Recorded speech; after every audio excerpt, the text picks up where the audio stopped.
stocks also for the S&P looking for a fresh new high. Alan Nuckman joins us, Chief Market Strategist at BullseyeOption.com. Alan, we're off to a solid start here this week. Sky the limit after we got our 50 bips?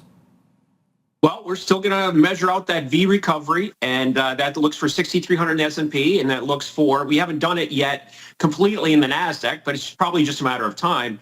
And so, we're looking for about 20% higher in the NASDAQ if we can come back and get back to those old highs. So there's still a lot of upside potential. We are in a stimulus situation, and this stimulus can be contagious, and that's where my play comes in today. But let's take a moment and just relax and talk now about the trend. The trend of rates down can be nothing but a positive.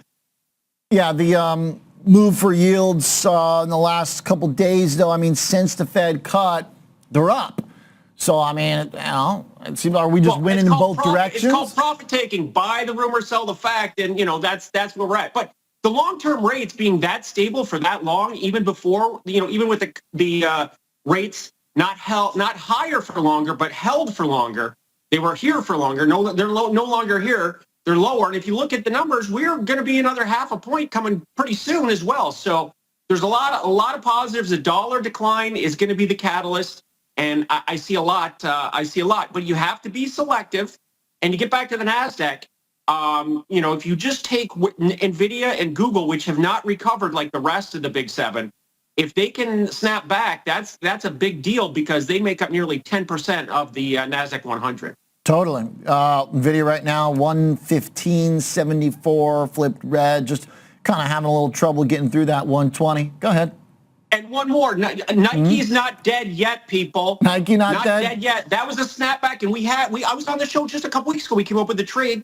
It had a bullish divergence bottom, meaning the fact is it had a long, hard decline. Everybody was negative. Everybody didn't believe, made a bottom base. It saw new lows but not new highs in implied volatility, and that's a sign of a sentiment shift, and the short covering happened, and now let's see if it can build on it. Because, again, Nike's Nike. They're not going away, but they've lagged behind, obviously, the major markets. So you're holding on to the Nike long or take the CEO pop and run? Well, let's see if they can build on it now. I want to see a little more consolidation, another push higher. There's, it's a very nice bottoming pattern chart, and that's the way I like to play with long-term options and be in position for these bottom bounces without the risk of trying to be the aggressive guy saying, listen, I'm buying shares. You just buy long-term options when you see that bullish divergence. Okay. Today you're kind of looking at a no-namer, an overlooked. Kate. We've done this stock. We did this stock earlier this year, and we made 100% on it. So nice. It's not what you trade, it's how you trade, my friend. And I love BABA, but BABA's broken out, and I'm not going to chase it. So I like the Chinese sector. FXI is firming up, and get back to that stimulus. Stimulus is contagious. And my belief is that China is going to do something sometime. Okay, this is a Chinese real estate company, right? This is like it's a the middle of the battlefield. This is like double where the pleasure. Yeah, the bodies are strewn across the battlefield in the Chinese real estate. And you didn't like it the last time it rallied and made 100%. So maybe it's a good sign you don't like it now. Okay. Looking at the chart, it's trading between 12.5 and 15 for 3 months. It did that back in February, April, and May, and it rallied up to 20. So now it's come back inside that range again, July, August, September, exact same setup here. We're also seeing that smart money flow, meaning options accumulation on the long side is being built up. So some smart money sees something in the stock. It's down 25% from its May high, so it's a value here, whereas FXI is only down 6%. The China ETF is only down 6% from its May high. So I like this, and like I said, I use BABA as a barometer, and we played that a couple of times and done well, and I missed it this last one, so I was looking for another Chinese play. Okay, Beke is what we'll call it. Beke. I think it's called Beke, but I'm looking at the January 11 call. Okay.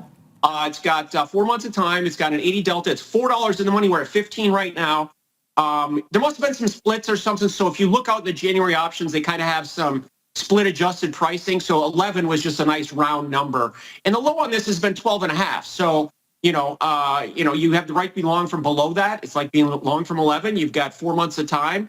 And, a modest move on this option makes big gains here. So you do the math on it. What do we got to get to? 19.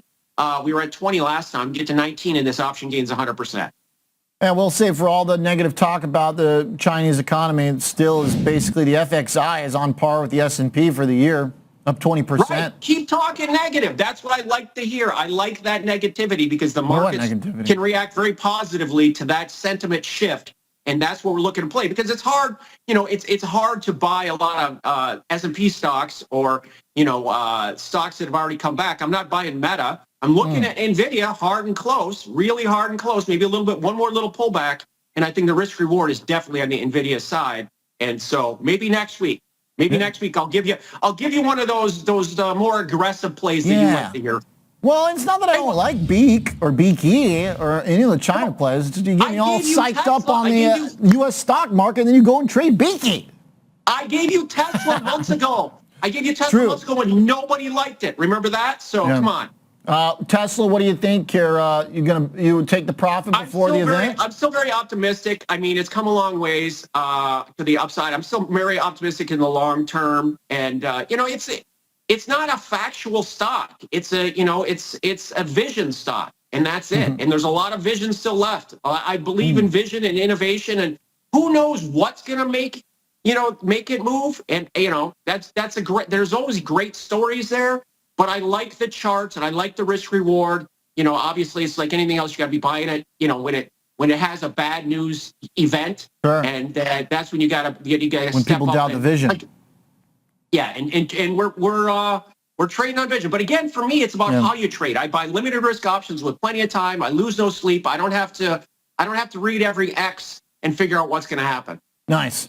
All right. Thanks, Alan Uckman. Appreciate that. Chief Market Strategist, bullseyeoption.com. Beke monitoring NVIDIA for possible return to the big cap trades. Thanks, Alan. Right now looking for China, though. Actually pretty surprising. China stocks up 20% on the year still for all the negativity. Pretty good situation.